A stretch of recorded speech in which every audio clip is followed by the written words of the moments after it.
നാട്ടുകൃഷിന്റെ news H വാർത്തകളിലേക്ക് ഏവർക്കും സ്വാഗതം. പ്രാദേശിക വാർത്തകൾ ചുരുക്കത്തിൽ. നെൽപ്പാടങ്ങളിൽ മയിൽ ശല്യം രൂക്ഷമായതോടെ കർഷകർ വലയുന്നു. തച്ചനാടർ പഞ്ചായത്തിന്റെ വിവിധ ഭാഗങ്ങളിലാണ് പാടശേഖരങ്ങളിലാണ് മയിൽ ശല്യം രൂക്ഷമായിട്ടുള്ളത്.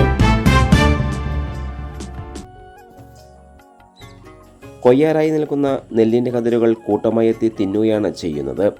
പല കർഷകരും പാടത്ത് കാവലിരുന്നാണ് മയിൽക്കൂട്ടത്തെ അകറ്റുന്നത്.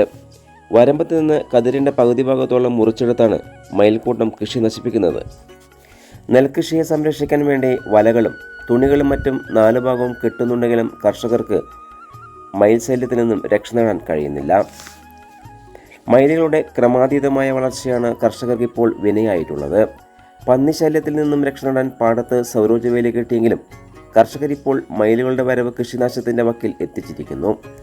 സമീപത്തുള്ള കുന്നിൻ ചെരുവുകളിലെ കാട്ടുപൊന്തകളിലാണ് മയിലുകൾ കൂട്ടമായി വസിക്കുന്നത്. വീടുകളിലെ പച്ചക്കറികളടക്കം മയിലുകൾ തിന്നാറുണ്ടെങ്കിലും വീട്ടുകാർക്കും മയിലുകളുടെ ശല്യം വർദ്ധിച്ചിട്ടുണ്ട്.